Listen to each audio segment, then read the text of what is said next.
Hey folks, welcome back to Only the Best Fantasy Novels. My name is Robin, and today I want to talk about The Radiant King, the first book in the Astral Kingdom series by David Dalglish. This is an upcoming release, by the way. I got an arc from the publisher, and this is the first book in this all new series from him, and it's an okay read. Um, let me kind of dive into why I say it's okay. So, the story follows the story. Maybe let me take a step back. Over the last century, the Astral Kingdom has grown.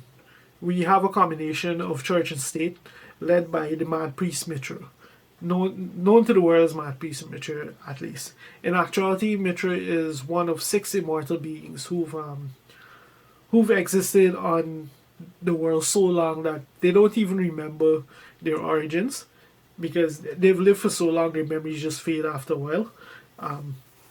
And where it gets interesting is that the siblings have sworn to never never wear a crown, but Mitchell has never swore that oath. So now the siblings are basically going to.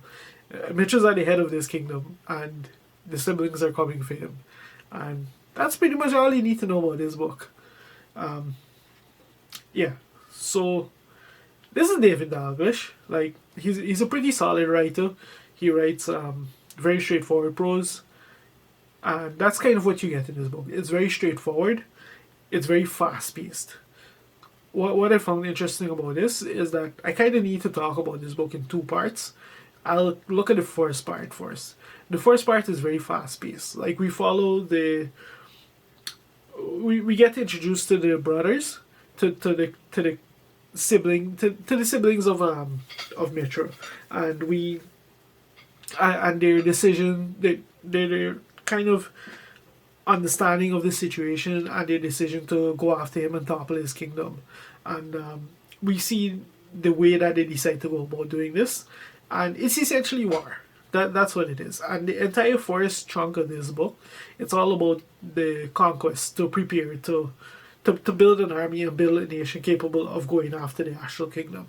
And because of that, like, we just have this incredibly fast-paced story where we go almost hop we go almost immediately from battle to battle, with little to no time taken in between to kind of really stop and develop the character. There are a few moments injected here and there where you get a little more character work, but not much time is spent on that. Things happen very rapidly. Like, as far as epic fantasy go, this is on the smaller scale. Like, the forces that the various kingdoms feel as they fight these clashes are numbered in the hundreds, and the technology itself isn't that spectacular. So yeah, so it's relatively small scale, relatively thing. Like, at one point we just get like a ramp up. You can tell that as much as all of this is happening, it feels very rushed. It feels like we're just trying to get the preliminaries out of the way to get to the real story that needs to be told. But at the same time, given the nature of the characters involved in this conquest and so, the rapidity at which it happens, it kind of makes sense. So it's kind of a catch-22. I can see readers complaining either which way they want to look at it. For me, I just accepted it and moved on. Like, this is a preliminary anyway. It's very clearly preliminary.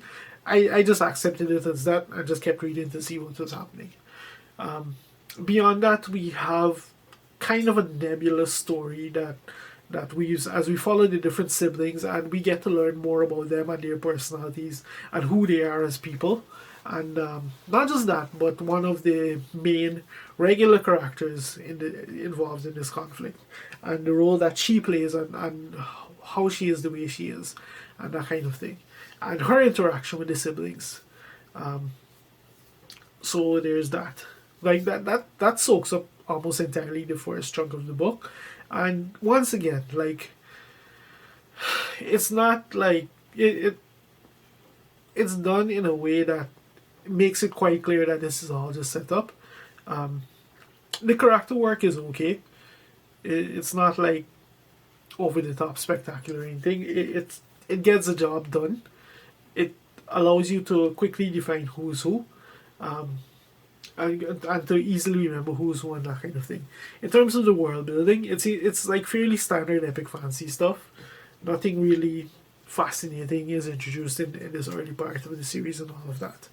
And then we get to the back half of the book, and things change quite drastically.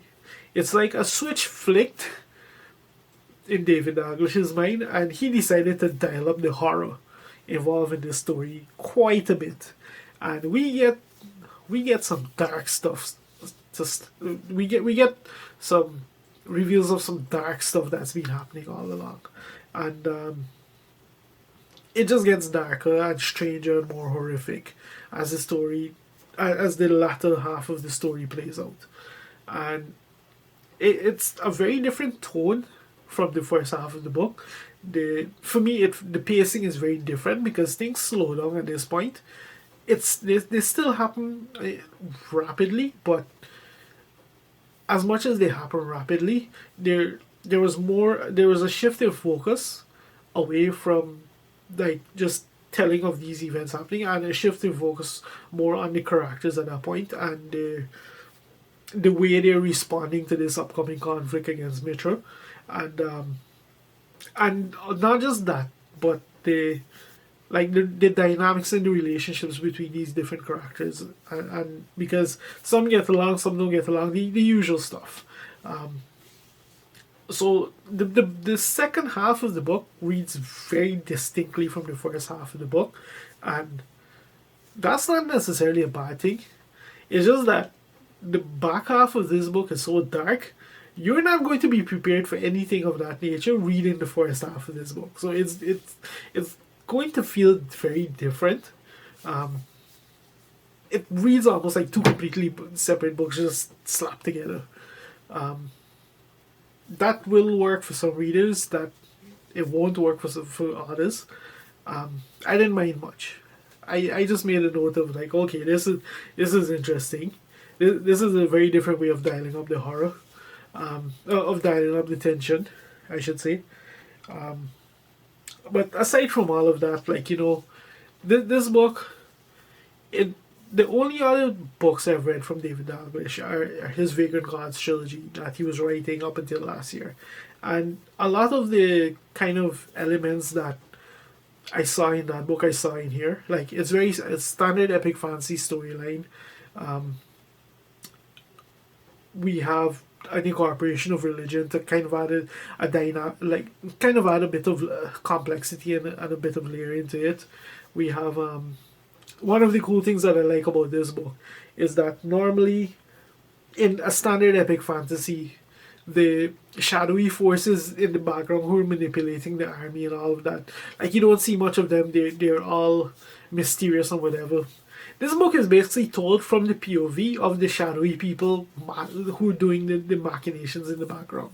So that was different, and they're just regular people essentially in this story. Well, not regular, but they're superpowered immortals, and that's actually one thing that worked against them for the quite a bit of the story, because up until a credible threat to them gets introduced, it really took a lot of the tension out of the story. Like, these guys have crazy powers. They're immortal. They're clearly superhuman. It's clear like nothing they face, or 90% of what they face, will not be a threat to them. So like there's no tension. There's no like, oh, something might actually happen to them, whatever. The credible threat to them gets introduced quite late, once again in the more horrific part of the book. So there's that. So yeah, like, all in all, an okay read for me. An okay read, a promising series. The way it ends is pretty wild, and I kind of look forward to see how, not just where it goes from here, but how it's going to proceed given what we've seen so far. And yeah, that's my thoughts on the Radiant King. Not a bad start to I'm guessing was going to be a pretty standard epic fantasy trilogy with some interesting things going on. If you're a fan of David Dalglish, I suspect you're going to find quite a bit of what you enjoy here. But yeah, if you made it this far into the video, thank you very much for watching, and I'll see you next time.